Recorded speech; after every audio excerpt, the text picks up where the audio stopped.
पहा याच्या आधी आपण काय पाहिलं होतं, म्हणजे आपण आपल्याला काय चालू करायचं होतं, मॅटर नावाचा टॉपिक आपण चालू केला. तर मॅटर म्हणजे काय अलग लक्षात, त्याच्यानंतर मॉलिक्यूल म्हणजे काय हे पाहिलं. त्याच्यानंतर लक्ष द्या, पदार्थाचे जर आपण प्रकार पाहिले कोणाच्या बेसिसवर, ऑन द बेसिस ऑफ म्हणजे कंपोजिशन. कोणत्या बेसिसवर? On the basis of composition. म्हणजे पदार्थ कशापासून बनतात त्याचे मॅटरचे 3 प्रकार पडतात. कोणकोणते मॅटरचे 3 प्रकार पडतात कंपोजिशनच्या बेसिसवर? तर एलिमेंट, कंपाऊंड आणि मिक्सचर. तसं सोबत सोबत आपण असं पण पाहिलं होतं, लक्ष द्या की काय म्हणजे जे काही मॅटर आहे on the basis of state of matter, म्हणजे पदार्थाची अवस्था, या अवस्थेच्या याच्यावर बेसिसवर आपण असं पाहिलं होतं की पदार्थाचे काही प्रकार पडतात, म्हणजे मॅटरचे काही प्रकार पडतात. पहिला होता सॉलिड, दुसरा लिक्विड, तिसरा गॅस. आलं लक्षात? याच्या समोरही प्लाझ्मा असते, याच्या समोर बोस आइन्स्टाईन कंडेन्सेशनही असते, याच्या समोरही अदर स्टेट असतात. पण तुम्हाला 8व्या वर्गात किती शिकायच्या? 3च, सॉलिड, लिक्विड आणि गॅस. नंतर तुम्हाला प्लाझ्मा इंट्रोड्यूस होईल, नंतर बोस आइन्स्टाईन कंडेन्सेशन तुम्हाला इंट्रोड्यूस होईल. इथपर्यंत आलं लक्षात? हा. आता पहा कंपाऊंड कशाला म्हणायचं, बरोबर आहे. सगळ्यात पहिली गोष्ट तर कोण सांगू शकते तुमच्या 8व्या वर्गातली डेफिनेशन होईल पुस्तकातली? कंपाऊंड म्हणजे काय 8व्या वर्गात एकदा शिकविले तुम्हाला? टू और मोर मॉलिक्यूल, टू और मोर एलिमेंट कंबाइंड टू. आता ध्यान द्या, पहिली गोष्ट तर लक्ष द्या काय होते, ध्यान द्या. विषय कसा असते, कंपाऊंड असो का एलिमेंट असो, त्याचा मेन घटक असणारे मॉलिक्यूल, जो की बनणाऱ्या ऍटमच्या कॉम्बिनेशन पासून. कशापासून? ऍटमच्या कॉम्बिनेशन पासून. अलग लक्षात?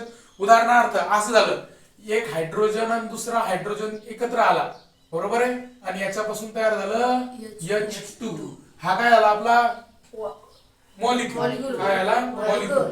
आता लक्ष दे, हा एक O, हा एक O आणि हा एक O, असे 3 O एकत्र आले, याच्यापासून काय झाला आपला O3.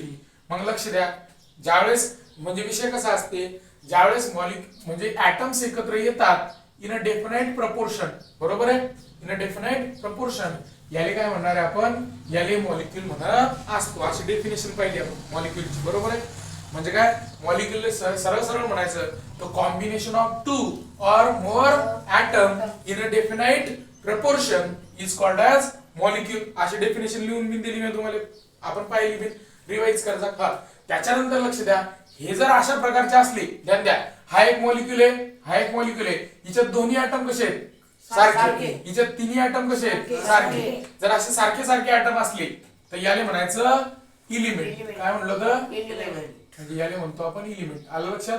आता बघा कंपाऊंडचं काय आहे, कंपाऊंड मध्ये अशाच प्रकारचा मॉलिक्यूल तयार होते, पण तयार होताना लक्ष द्या, आता जर विचार केलं तर हा ऑक्सिजन, हा हायड्रोजन आणि हा हायड्रोजन, हा झाला मॉलिक्यूल तयार.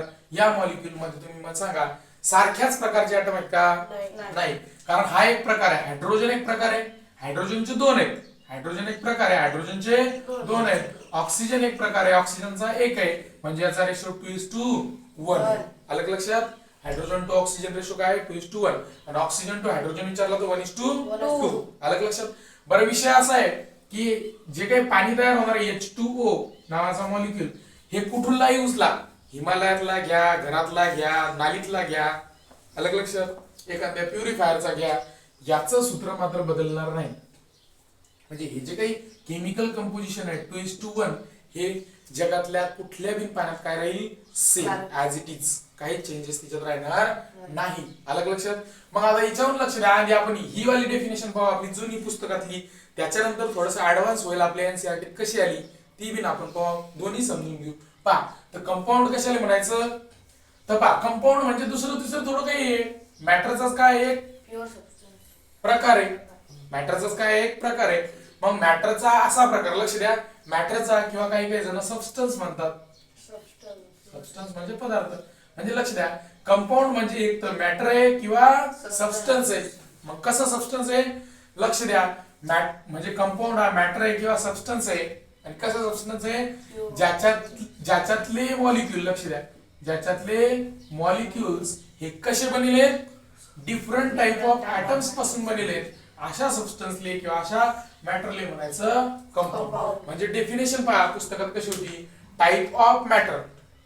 काय? Type of matter.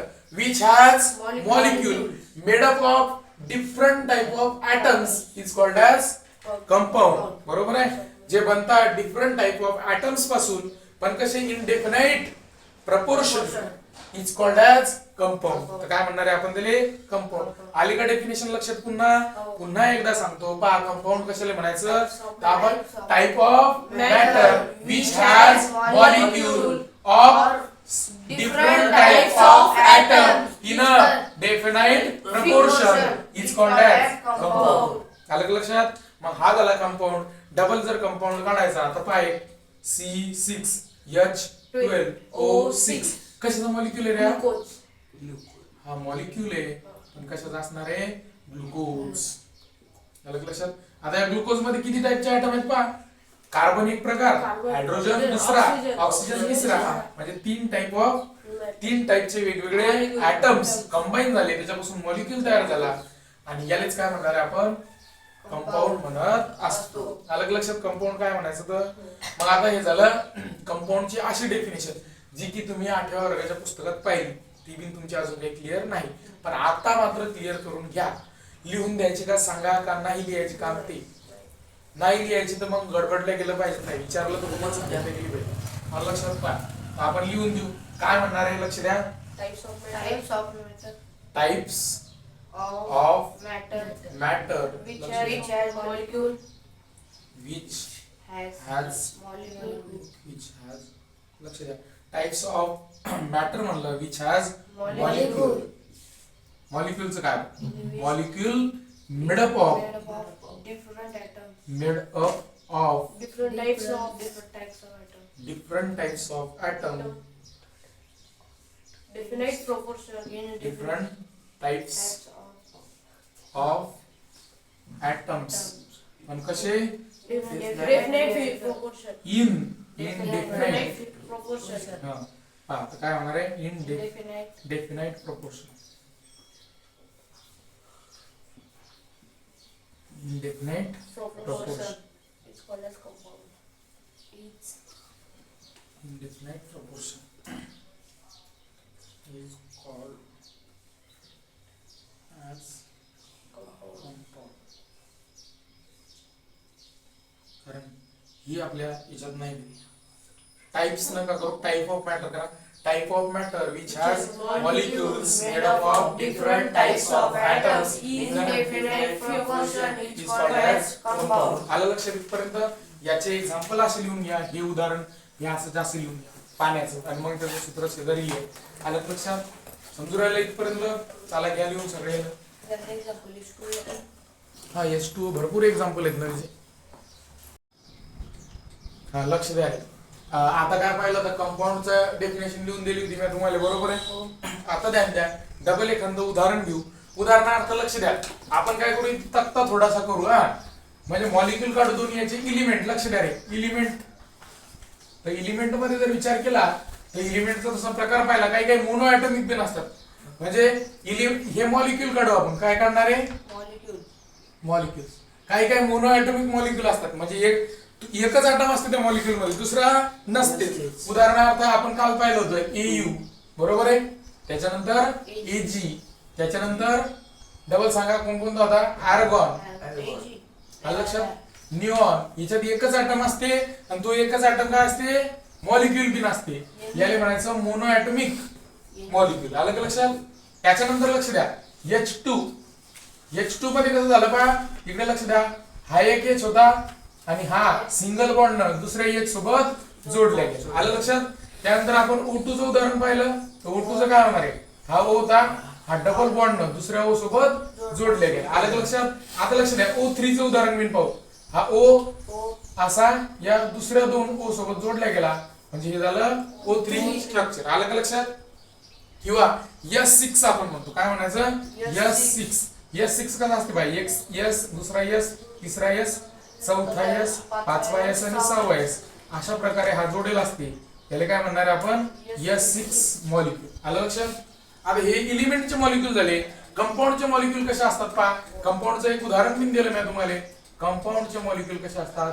कंपाऊंडचा जर मॉलिक्यूलचा विचार केला तर कंपाऊंडच्या मॉलिक्यूल मध्ये पहा पहिलं उदाहरण आहे H2O. लक्ष द्या. अशा प्रकारचं. आता हा बिन मॉलिक्युल आहे पण याचं सूत्र काय H2O. म्हणजे याच्यात H आणि O हे वेगवेगळ्या प्रकारचे काय आहेत रे ऍटम आपल्याला पाहायला भेटतात. त्याच्यानंतर काय CO2 पाहू आपण. काय पाहू CO2. आलं का लक्षात. हा कार्बन इकडून 2 O इकडून 2 O डबल बॉन्ड जोडेल असतात कारण कार्बनची 4 व्हॅलेन्सी असते ती सॅटिस्फाय झाली पाहिजे. ऑक्सिजनची मात्र प्रत्येकाची 2 असते. तर काय झाला CO2. याच्यात बिन पहा हा एक आणि हे 2 प्रकार. आलं का लक्षात. त्याच्यानंतर पहा NH3 असा बी एक मॉलिक्युल आहे. याला काय म्हणतो आपण सांगा बरं NH3. हा एक N राहते आणि असे वेगवेगळे लांब लांब लांब काय असतात असे हायड्रोजन जोडेल असतात. बरोबर आहे. अशा प्रकारचं NH3.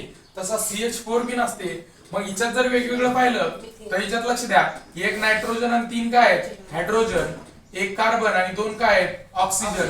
म्हणजे वेगवेगळ्या प्रकारचे ऍटम आहेत. म्हणूनच आपण डेफिनेशन अशी केली compound is a type of matter which has molecule made up of different types of atom. आलं लक्षात. अशी झाली आपली डेफिनेशन. क्लिअर इथपर्यंत काही डाऊट. आता लक्ष द्या विचार जर केला तर तसं या नोट्सच्या नुसार लक्ष द्या कंपाऊंड कसा सबस्टन्स आहे रे प्युअर सबस्टन्स आहे. कंपाऊंड कसा सबस्टन्स आहे प्युअर सबस्टन्स आहे. आणि ध्यान दे आता याच्यात विचार जर केलं तर तसे तर हे ऍटम आहेत पण ध्यान द्या ऍटम हे नेहमी एलिमेंटचे असतात. ऍटम हे नेहमी काय असतात एलिमेंटचे. मग मला सांगा हायड्रोजन एलिमेंट आहे हायड्रोजन एलिमेंट आहे हायड्रोजन एलिमेंट आहे नायट्रोजन बिन काय एलिमेंट. अलग लक्षात. म्हणजे आपण असं म्हणू शकतो कंपाऊंड म्हणजे काय लक्ष द्या कंपाऊंड म्हणजे काय एक तर प्युअर सबस्टन्स. पहिली गोष्ट काय म्हटलं आपण प्युअर सबस्टन्स. हा कसा असणार आहे एकदम प्युअर सबस्टन्स असणार आहे. एवढं झालं. त्याच्यानंतर पहा हा जो काही तयार होणार आहे हा काय होणार आहे रे वेगवेगळ्या प्रकारच्या एलिमेंट्स पासून तयार होणार आहे. आता वेगवेगळ्या म्हणल्यापेक्षा आपण काय म्हणू शकतो एक तर 2 एलिमेंट लागतील किंवा ऑर मोर. आता लक्ष दे इथे किती आहेत 2 आहेत एक हायड्रोजन एक ऑक्सिजन.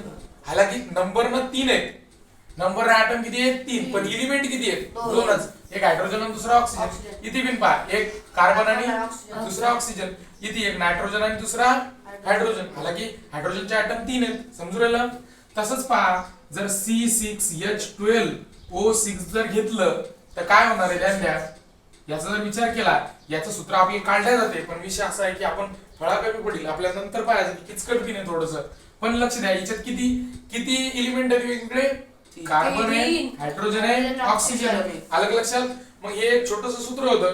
बाकीच्या अजून बिन काय असतील काही काही सूत्र असतील. म्हणजे आपण असं म्हणू शकतो प्युअर सबस्टन्स आहे. अलग लक्षात. ज्याच्यात किती एलिमेंट आहेत एक तर 2 किंवा 2 पेक्षा अधिक. आणि हे जे काही 2 किंवा 2 पेक्षा अधिक आहे याचं प्रपोर्शन कधीच बदलत नाही. जसं की पहा हिच्यात जर हायड्रोजन टू ऑक्सिजन रेशो घेतला तर काय होणार आहे 2:1. हिच्यात जर कार्बन टू ऑक्सिजन रेशो घेतला तर कार्बन 1 आहे 1:2. हिच्यात जर नायट्रोजन टू हायड्रोजन रेशो घेतला 1:3. अलग लक्षात. हिच्यात जर पहा कार्बन हायड्रोजन आणि ऑक्सिजनचा रेशो घेतला तर काय होणार आहे 6:12:6. म्हणजे ज्याला आपण डिवाइड करू शकतो 6 न 1:2:1 असा रेशो येईल. अलग लक्षात. मग वेगवेगळे रेशो येतात. पण लक्ष द्या पाणी कुठून बी निवडा तुम्ही जगातल्या कुठून बी पाणी निवडा याचा रेशो हायड्रोजन टू ऑक्सिजन नेहमी काय राहील 2:1. कार्बन डायऑक्साइड कुठून बिन घ्या त्याचा रेशो काय राहील 1:2. नायट्रोजनचा कुठून बिन रेशो घ्या 1:3. नायट्रोजन म्हणतो सॉरी अमोनियाचा कुठून घ्या 1:3. ग्लुकोज कुठून बिन घ्या साखर नाही बरं. हा साखरेचं सूत्र वेगळं राहते.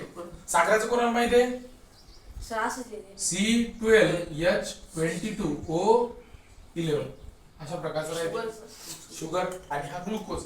तर याच्यात असंच प्रमाण राहील. म्हणजे लक्ष द्या डेफिनेशन मध्ये आपण काय म्हणू शकतो compound is a pure substance which is made up of 2 or more element. म्हणजे असा प्युअर पदार्थ जो 2 किंवा 2 पेक्षा जास्त एलिमेंट्स पासून बनेले.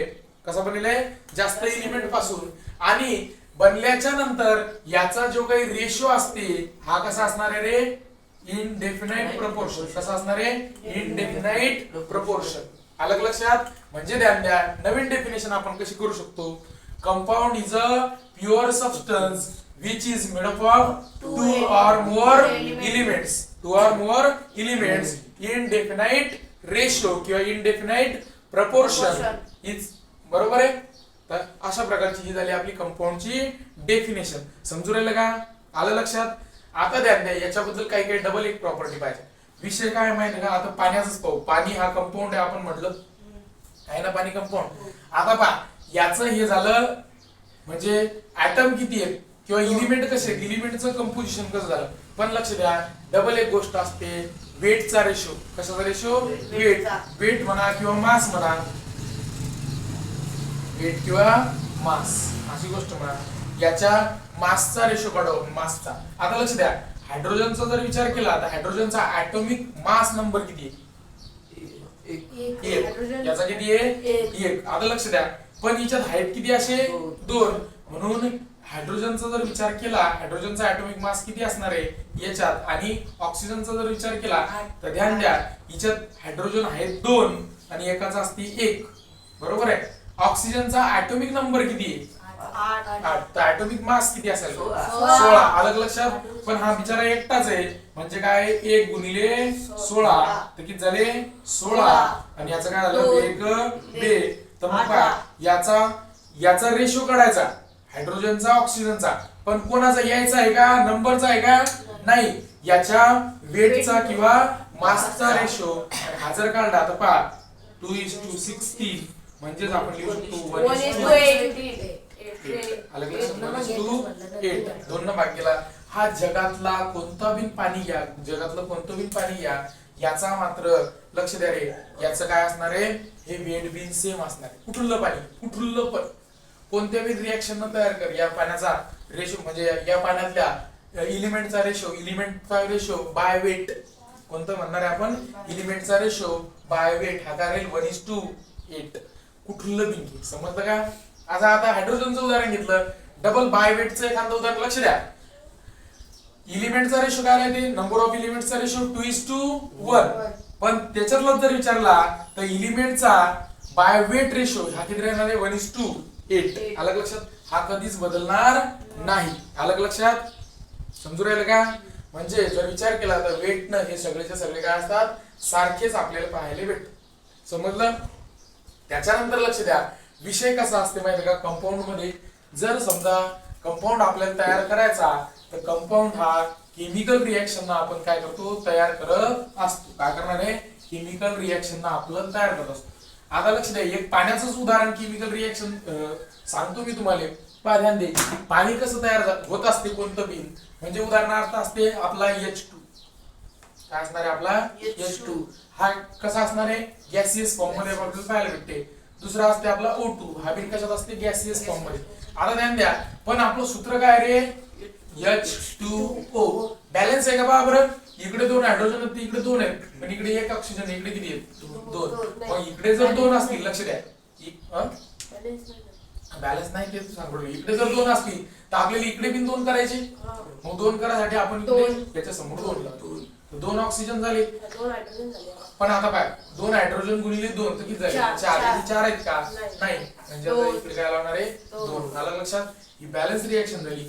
याच्यावरून आपल्याला असं लक्षात येते, लक्ष द्या, हे जे काही आकडे असतात का नाही, हे इथे 2 आहे, इथे काहीच नाही म्हणजे 1 असते, इथे 2 आहे. याचा अर्थ काय असते माहिती आहे? याकडे काऊन केमिकल रिएक्शन काऊन बॅलन्स करणं गरजेचं आहे. याचा विषय असा असते की लक्ष द्या, 2 मॉलिक्यूल घ्या हायड्रोजनचे. मॉलिक्यूल म्हणल्यापेक्षा 2 मोल घ्या.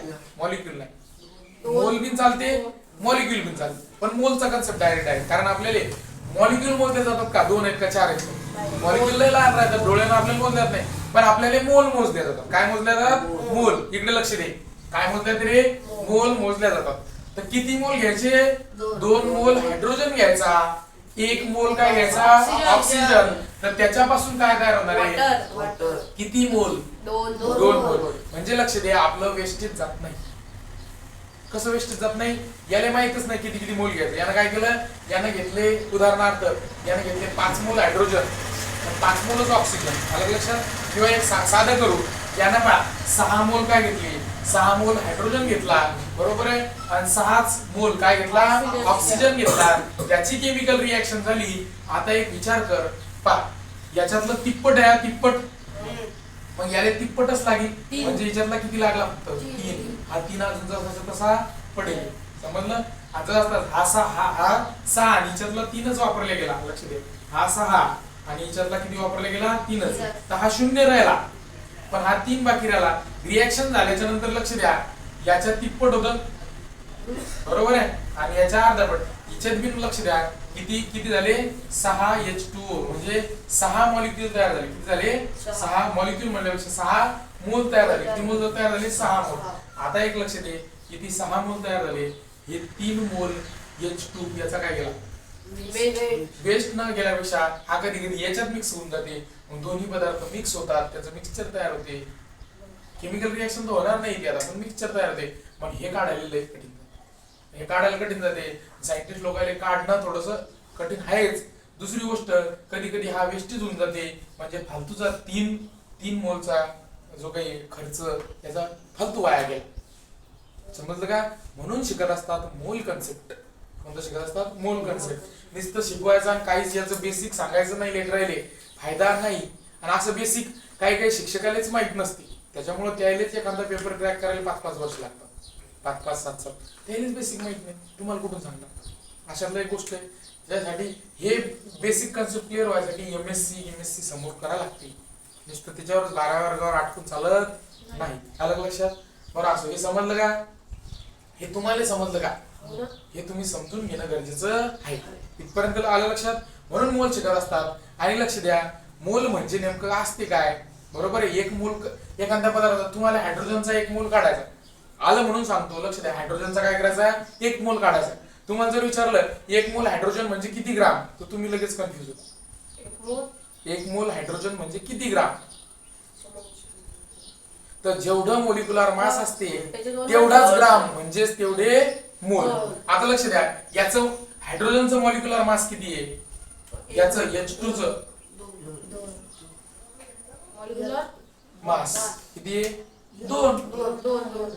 याचा अर्थ याचा मोल किती ग्रामचा आहे, 2 ग्राम, म्हणजे याचा 1 मोल. आलं लक्षात.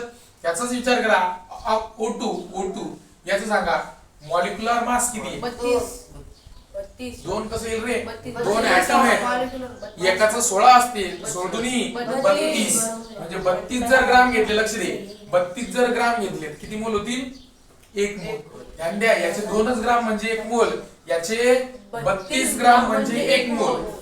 तुम्हाला एक सोपा प्रश्न विचारला होता मी, 64 ग्राम, लक्ष दे, 64 ग्राम ऑक्सिजन म्हणजे किती मोल, 4 कसे होतील बे, 2 रे, किती मोल, 2 मोल. हे बिन व्यवस्थित शिकवणाऱ्याने शिकवलं नाही. असं एक उदाहरण घेतलं असतं तर तुमचं काय बिघडलं असतं का, लय मोठं नाही. आता इथे जर मी विचारलं, सांगा, लक्ष द्या, उदाहरणार्थ 8 ग्राम हायड्रोजन म्हणजे किती मोल, 8 ग्राम हायड्रोजन सांगा, 8 ग्राम हायड्रोजन म्हणजे किती मोल, 4 मोल. कसं काढताय ना, 8 ग्राम आहे सर, पण त्याचं मॉलिक्युलर मोल 2 असते, किती आलं, 4. असं कोणाचं बिन काढा, असं काय करा, कोणाचं बिन काढा. समजू राहिलं का, ताशातला कन्सेप्ट असते, एवढा सोपा होता तो, समजू राहिलं का. हा, तेच जर लक्ष द्या, एका मोल मध्ये नेहमी पार्टिकल किती असतात, नेहमी पार्टिकल किंवा नेहमी ऍटम किती असतात, किंवा नेहमी एखादे छोटे छोटे मॉलिक्यूल किती असतात, हे जर काढायचं असलं, लक्ष द्या, हे जर काढायचं असलं तर मग मात्र तुम्ही अवोगाड्रो नंबर येते, तेवढं नको नाहीच. अवोगाड्रो नंबर काय असते सांगा, 10 raised to the power, नाही 10 अबे 6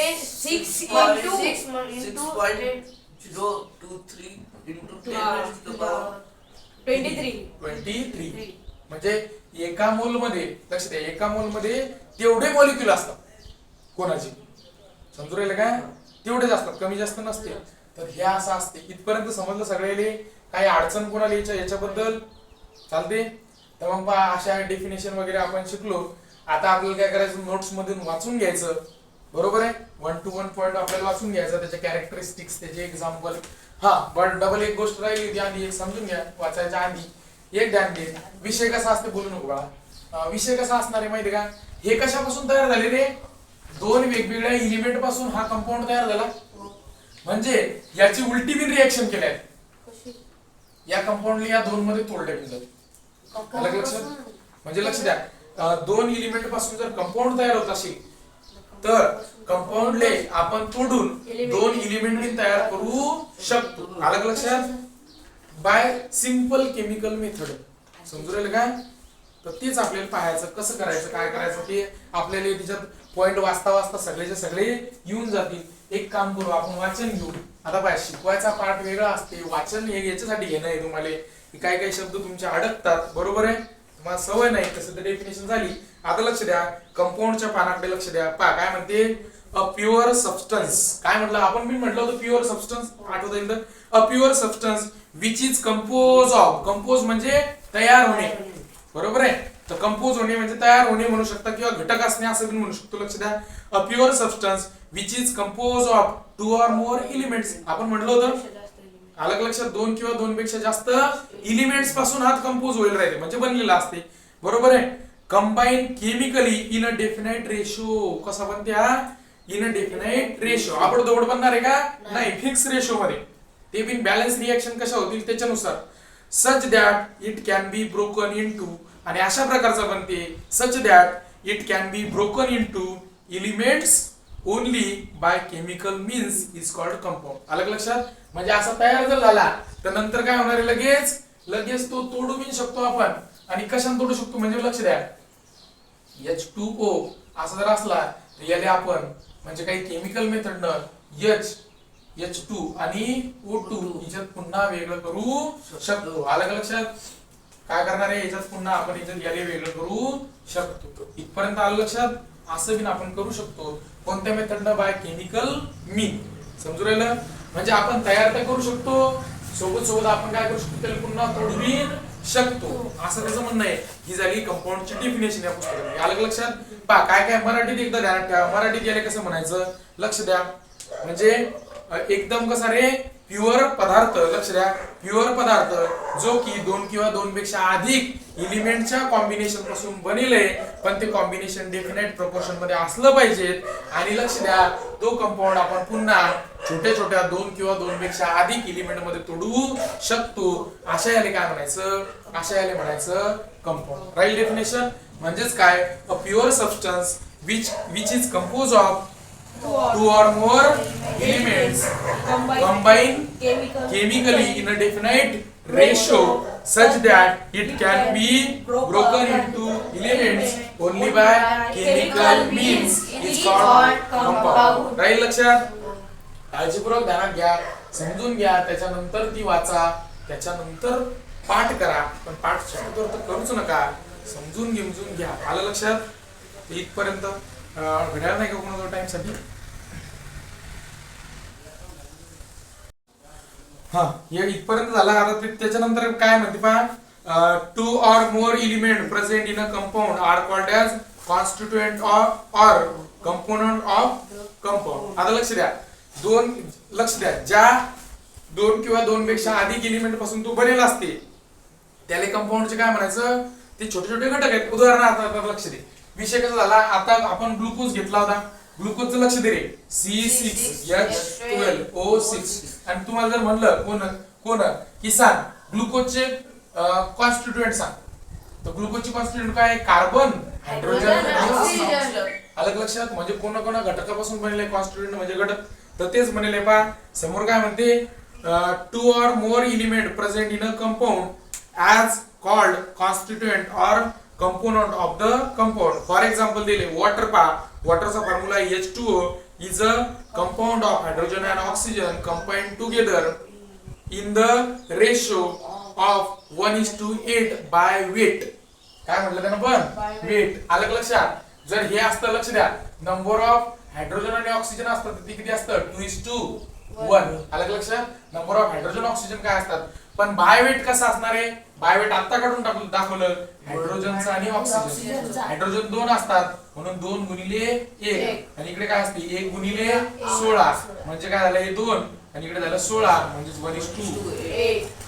तर बाय वेट असं असणार आहे. सगळ्या याचं काढू शकतो आपण, सगळ्या याचं काय करू शकतो, काढू शकतो. उदाहरणार्थ दुसरं कार्बन डायऑक्साईडचं बिन घेऊ आपण, CO2. आता लक्ष द्या, कार्बन एकटाच आहे, म्हणजे कार्बन म्हणजे इकडे लक्ष द्या, इकडे कार्बन घेऊ, इकडे ऑक्सिजन घेऊ असं. तर एक आहे कार्बन आणि एका कार्बनचं काय राहते, ॲटॉमिक नंबर किती राहते, 6, म्हणजे ॲटॉमिक मास किती आहे, 12. बरोबर आहे. तसं लक्ष द्या 14 बिन असतं, त्याला आयसोटोप म्हणतो आपण, ते नंतर पाहायचं. हा लक्ष द्या, याचं काय असणार आहे, 1 आणि ऑक्सिजनचं किती असते, 32.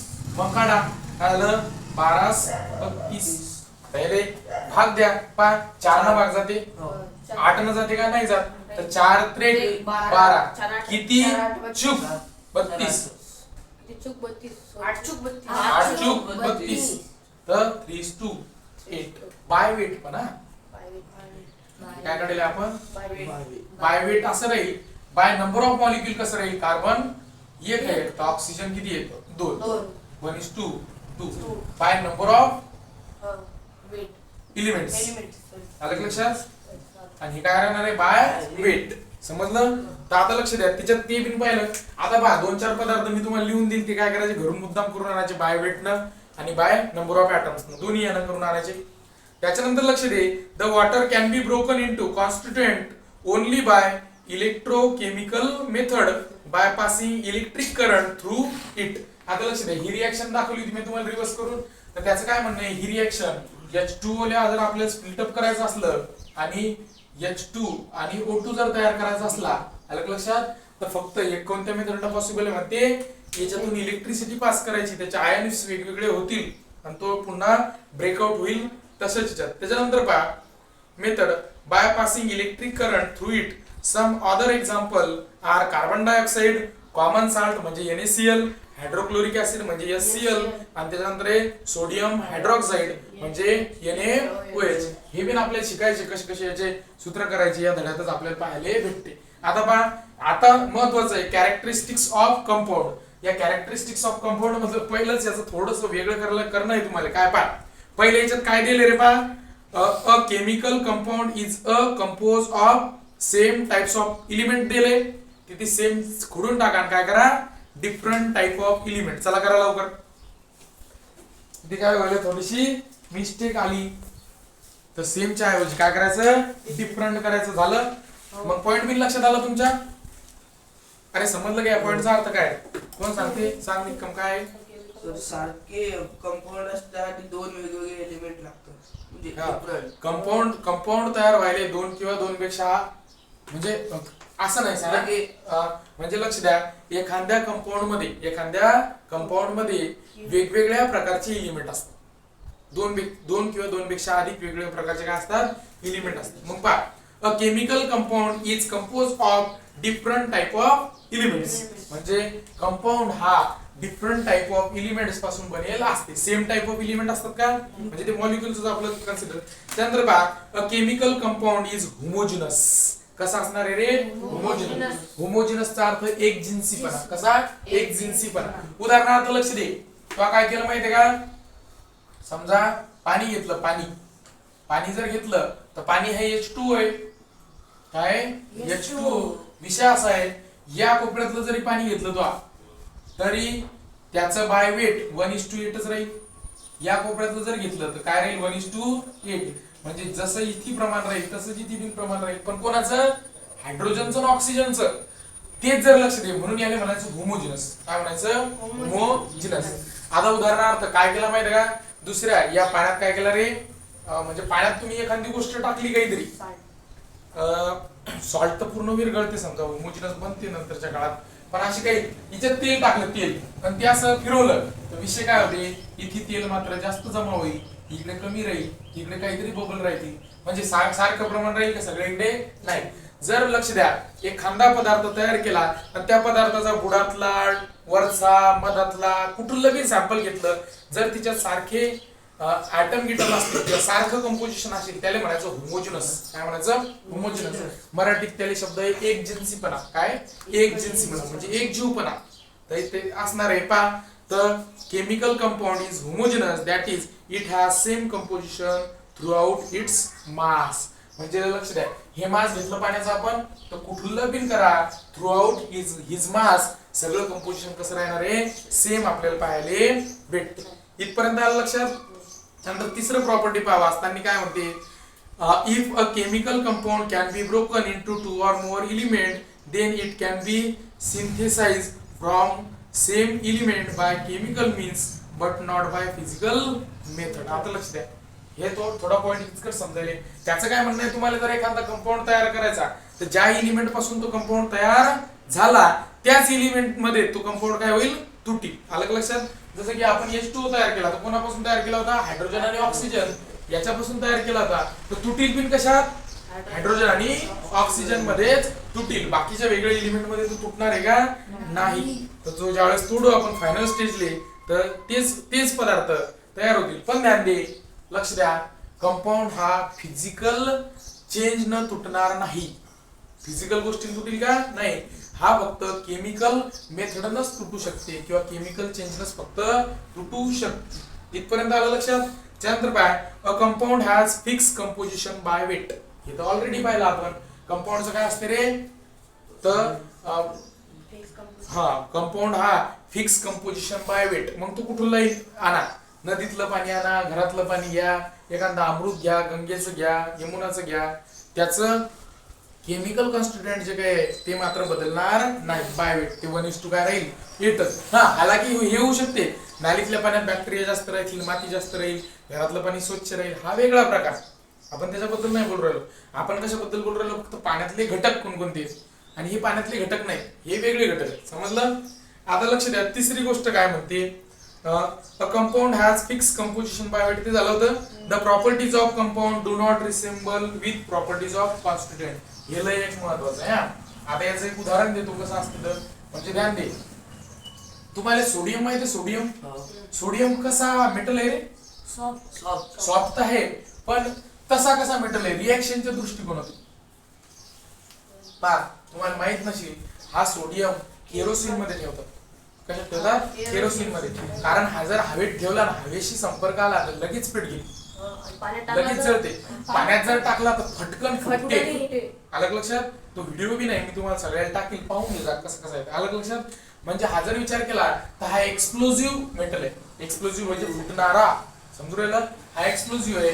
याचं कॉम्बिनेशन होते Cl2 सोबत. कशासोबत, Cl2. क्लोरीन. क्लोरीन हा विषारी गॅस आहे. काय, क्लोरीन हा विषारी गॅस आहे. जर क्लोरीनचा थोडेसे काही जर विचार केला तर थोडेसे डब्बीभर गॅस भरून आणला आणि या रूम मध्ये सोडला, आणि आपण जर 4-5 जण पॅक असलो तर 4-5 जण मरून जाऊ क्लोरीनच्या गॅस. समजू राहिलं का. हा, इतकुशा डब्बीच्या क्लोरीन एवढा विषारी. अलग लक्षात. म्हणूनच लक्ष द्या, हाच क्लोरीन वापरतात पाण्यातले जीवजंतू मारायसाठी. कोणत्या फॉर्म मध्ये, ब्लिचिंग पावडरच्या फॉर्म मध्ये, किंवा आलम ज्याला हिंदीमध्ये फिटकरी म्हणतात, याच्या फॉर्म मध्ये आपण तो वापरतो. समजलं. पण लक्ष दे, आलम मध्ये जो काय राहते, डायरेक्ट क्लोरीन गॅस नाही सोडत आपण. काय सोडतो, क्लोरीन पासून तयार होईल कंपाऊंड सोडतो, पण तो थोडा थोडा सोडतो. म्हणून कधी कधी क्लोरीन जर पाण्यात जास्त झाला तर पाणी कडू होईल. अलग लक्षात. कशाचा इफेक्ट येतो, क्लोरीनचा. पण क्लोरीनचा एक वेगळा वास आहे. जर कधी ते काय पाण्यात टाकायचा ड्रॉप आणता तुम्ही घरी, तर पाण्यात टाकता आणि हांड्याचा लगेच वास घ्या, ते काय होणार आहे, तिथून क्लोरीन रिलीज होईल, मॉलिक्युल आतल्या जीवजंतूंनी आपल्यावर थोडाफार परिणाम होतेच ना. लक्ष द्या, आत्ताची एक कंडिशन आहे, बोलू नको, आत्ताची एक कंडिशन आहे, एका गावात क्लोरीन लय मोठा टाकून दिला. अलग लक्षात. नवीन कर्मचारी असेल बिचारा, लय मोठा टाकून दिला, अख्ख्या गावाला संडास लागली. असं खरी गोष्ट आहे. कारण क्लोरीनच्या प्रमाणाने त्याचा मेटाबॉलिक ऍक्टिव्हिटीवर इफेक्ट झाला. आता बघा, आपण लय मोठे आणि क्लोरीन तयार करायला छोटे छोटे जीवजंतूले मारायले, त्याच्यामुळे जास्त शरीरावर परिणाम होत नाही, पण मात्र असा परिणाम होते. एखाद्या इरीत लय मोठी पावडर जर टाकली आणि ती जर पेली तर त्याच्यातले जीवजंतू तर मरून जातातच. तर आपण बिन पेलं तर आपलं बिन पोटगीट काही चांगलं राहत नाही. हा साईड इफेक्ट आहे याचा. समजू राहिलं. म्हणजे हा विषारी असते. समजू राहिलं काय असते, विषारी. हा गॅस लक्ष द्या, जे काही पहिलं दुसरं महायुद्ध का पहिलं महायुद्ध मला नक्की आठवत नाही, पण पहिल्या का दुसऱ्या महायुद्धात हा गॅस काय करत होते माहिती का, हा एक वेपन म्हणून वापरला गेला. जिथे दुश्मन सैन्य आहे तिथे काय करायचं, अशा बकेटमध्ये तो भरायचा आणि बकेट टाकून द्यायची. ती बकेट फुटली की सगळा गॅस इकडे तिकडे पसरेल आणि ते लोक मरून जातील. असं कॅम्पस मध्ये रातच्या झोपेल जर असले सैनिक एखाद्या कॅम्पस मध्ये तर असा ते स्फोट करून देत एखाद्या ठिकाणी आणि अशा प्रकारचं म्हणजे एवढा भयानक गॅस आहे म्हणजे जीव घेणा गॅस आहे समजलं. मग याच्या प्रॉपर्टी आणि याच्या मग तसं पहा हा कसा आहे रे सॉफ्ट आहे डबल दुसरी जर प्रॉपर्टी पाहिलं सॉफ्ट आहे. हा जर विचार केला तर हा गॅस फॉर्म मध्ये म्हणजे सॉलिड तरी आहे हा गॅस फॉर्म मध्ये. याच्यापासून लक्ष दे याच्यापासून तयार होते NaCl काय झालं NaCl Cl चे दोन आहे तिथे दोन आले नाहीत म्हणून इथे दोन लावा लागतात लक्षात. म्हणजेच काय दोन मॉलिक्यूल सोडियमचे एक मॉलिक्यूल क्लोरीनचा दोन मॉलिक्यूल तयार होतील मिठाचे साल्ट म्हणजे मीठ. आता लक्ष द्या मीठ खाल्ल्यानं तुम्हाला काही होते का नाही बरोबर आहे. मीठ खाल्ल्याच्या नंतर का तुमच्या पोटात असा स्फोट होते का नाही. म्हणजे लक्ष द्या याची चव याच्या सगळ्याच्या सगळ्या फिजिकल केमिकल प्रॉपर्टी लक्ष दे याच्या सगळ्या फिजिकल केमिकल प्रॉपर्टी या दोन पेक्षा लय वेगळ्या आहेत समजलं का. तिच्यात तेच म्हणले म्हणजे एखादा कंपाऊंड ज्याच्या ज्या कॉन्स्टिट्यूएंट घटकापासून बनला त्याच्याच केमिकल प्रॉपर्टी त्याच्यात राहणार नाही. त्याच्या केमिकल फिजिकल प्रॉपर्टी मात्र काय होतील रे चेंज होतील. काय होणार रे चेंज होतील. इथपर्यंत आलं का लक्षात. मीठ जास्त खाल्ली की मॉलिक्यूल काय होतं हा मीठ जास्त खाल्ल्याच्या नंतर तसं तर पाय मीठ ज्यावेळेस पासून आपण खायला लागलो असा रिसर्च सांगते मी सांगत नाही तेव्हापासून काय झालं रे माणसाचा लाईफ स्पॅन कमी झाला जीवन काळ कमी झाला. हालाकी विचार जर केला तर हे बिन काय होते हे शरीरात जाऊन मात्र तुटतात. सोडियम आणि क्लोरीन हा वेगवेगळा होतो म्हणजे सोडियम पॉझिटिव्ह आयन आणि क्लोरीन निगेटिव्ह आयन असे दोन आयन तयार होतात शरीरात आणि मग मात्र क्लोरीनची किमया दाखवते समजलं. या अवस्थेत नाही दाखवणार पण या अवस्थेत जर स्पीड झाला तर मात्र क्लोरीनमुळे काय होणार आहे शरीर डॅमेज होते समोर का असो. समोर काय म्हणणे डबल याचं हे कळलं का. तर त्याचं काय म्हणणे properties of compound do not resemble with the properties of its constituent म्हणजे ज्याच्यापासून तो बनला त्याच्यासारख्या तो प्रॉपर्टी दाखवणार नाही एकदमच काय दाखवेल वेगळ्या याच्या प्रॉपर्टी वेगळ्याच या दोघांच्या प्रॉपर्टी मात्र वेगळ्याच कोणासारखेच प्रॉपर्टी तो दाखवणार नाही. आलं लक्षात. त्याच्यानंतर पहा शेवटचा पॉइंट काय म्हणते a compound between two or more element is form only if constituent elements either absorb energy or give out energy in the form of heat or light or electric energy. तर त्याचं काय म्हणणं आहे ज्यावेळेला लक्ष द्या तर विषय असा असते केमिकल रिएक्शन होताना काहीतरी व्हायला पाहिजे एक तर काय व्हायला पाहिजे एनर्जी गेन व्हायला पाहिजे. काय व्हायला पाहिजे एनर्जी गेन म्हणजे घेतली गेली पाहिजे त्या रिएक्शन किंवा एनर्जी काय व्हायला पाहिजे रे एनर्जी लॉस व्हायला पाहिजे बरोबर आहे. मग लक्ष द्या एनर्जी जर घ्यायची असली गेन करायची असली कोणत्या रूपात गेन करू शकतो. पहिली गोष्ट हीटच्या रूपात गेन म्हणजे घेणे लॉस म्हणजे गमावणे. एक तर हीटच्या रूपात एक तर लाईटच्या रूपात आलं लक्षात किंवा इलेक्ट्रिक एनर्जी आलं लक्षात. इलेक्ट्रिक एनर्जी देताना जास्त असते घेताना नसते बाहेर पडताना असते. तर हीट मात्र लाईट पडू शकते. याच्यात एक उदाहरण दिले पहा कार्बनची रिएक्शन आपण ऑक्सिजन सोबत केली आणि काय तयार झाला असते कार्बन डाय ऑक्साईड तयार झाला असं आणि याच्या सोबत काय पडली हीट बाहेर पडली उष्णता काय पडली बाहेर. तर त्याचं तेच म्हणणं आहे लक्ष द्या कोणती बिन केमिकल रिएक्शन होऊन जर कंपाऊंड तयार होत असेल कोणती बिन केमिकल रिएक्शन होऊन जर कंपाऊंड होत असेल एक तर तिच्यात हीट गेन झाली पाहिजे किंवा लक्ष द्या लाईट ऍब्सॉर्ब झाला पाहिजे किंवा इलेक्ट्रिक एनर्जी त्याने घेतली पाहिजे किंवा हीट बाहेर पडली पाहिजे हीट किंवा लाईट बाहेर पडला पाहिजे किंवा इलेक्ट्रिक एनर्जी तिथे फॉर्म झाली पाहिजे असं त्याचं म्हणणं आहे. समजलं का. तर इथपर्यंत जर विचार केला कंपाऊंडचं आपलं संपलं. आता लक्ष द्या त्यानंतर काय इल्युस्ट्रेशन्स नावाचे पॉइंट आहेत आपल्या इथे पहा ज्यात क्वेश्चन आहे काय म्हणले पहा is steam and element or compound. Steam म्हणजे काय पहिली गोष्ट स्टीम म्हणजे काय होते वाफ. कोणाची वाफ पाण्याच्या वाफीला आपण स्टीम म्हणतो. अलग लक्षात काय म्हणणार आहे स्टीम. मग आता लक्ष द्या स्टीम म्हणजेच कोण पाणी. स्टीम म्हणजे कोण असणार आहे पाणी हा एलिमेंट आहे का कंपाऊंड. वॉटर नाही म्हटलं ना वॉटर म्हणलं असतं तुमच्या लगेच लक्षात आला असतं. प्रश्न काय विचारला वाफ काय आहे कंपाऊंड आहे का एलिमेंट काय असणार आहे कंपाऊंड. क्वेश्चन ट्रिकीज होता जर समजला नसता तर पहा which of the following are compound according to scientific मिनिंगच्या नुसार खालीलपैकी कोणता कंपाऊंड आहे असं त्याने विचारले. पहिलं दिलंय शुगर, आहे का कंपाऊंड? हो, कारण त्याचं सूत्र काय आहे? C12H22O11. तर शुगर आहे. दुसरी गोष्ट सांगा, पहा, सॉइल हा काय कंपाऊंड आहे, मिक्सचर आहे का काय सांगा? मिक्सचर आहे. मिक्सचर आहे. मिक्सचर काय आहे ना, मिक्सचर? मिक्सचर. अलग लक्षात. त्यानंतर आहे सॉफ्ट ड्रिंक म्हणजे तुम्ही थम्सअप पिता, हे ते पिता, सांगा ते काय आहे? मिक्सचर आहे. ते बिन वेगवेगळ्या गोष्टीचं मिक्सचर आहे, बरोबर आहे, म्हणून ती येणार नाही. त्यानंतर आहे ब्रिक म्हणजे काय? विटेत बिन माती असते, दगड असतात, हे बिन काय? मिक्सचर आहे. त्यानंतर आहे हायड्रोक्लोरिक ऍसिड सांगा. मिक्सचर आहे. हायड्रोक्लोरिक ऍसिड एक कंपाऊंड आहे. कंपाऊंड आहे रे. काय कंपाऊंड? आलं लक्षात? तर लक्ष द्या, दोन कंपाऊंड आहे त्याच्यातले, शुगर आणि हायड्रोक्लोरिक ऍसिड. बाकी मात्र सॉइल झालं, सॉफ्ट ड्रिंक झालं, त्यानंतर ब्रिक्स झालं. हे काय असणार आहे? शुगरचा फॉर्म्युला तो शुगरचा नाही, त्यानं ग्लुकोजचा दिला. आलं लक्षात? तिथे शुगरचा आहे. शुगर म्हणजे तो सुक्रोज असते, ते आहे आपल्याला लय मोठे. पा कोणकोणते आहेत? 1 मिनिट ध्यानात द्या इकडे. ग्लुकोज आहे, फ्रुक्टोज आहे, गॅलॅक्टोज आहे, माल्टोज आहे, अशा सगळ्या प्रकारचे शुगरचे फॉर्म आपल्याजवळ आहेत. हे आपल्याला शिकायचं, स्पेशल धडा आहे याचा. शुगरचा विषय आपण असं कन्सिडर करतो. शुगर म्हणजे काय? C12 O22 C22O. सर पहिले बरोबर C12O22 आणि अरे C आणि H22. C12H22. हा, तर बोल नको. C12H22O11. असं. घेतलं लिहून? पहा, अशा प्रकारचं आपलं कंपाऊंडचं सगळ्याचं सगळं इथे संपलं. पण ध्यान द्या, उद्या जसं तुम्ही एलिमेंटचं पाठ केलं तसंच कंपाऊंडचं पाठ करू नका. याच्याकडे जास्त फोकस करा. अलग लक्षात, व्यवस्थित पहा. समजा? हा, समजेल. मग एलिमेंट का समजेल नव्हतं तुले? मग तर तेच ना, करायला तर पाहिजेतच का नाही? अशातली एक गोष्ट आहे.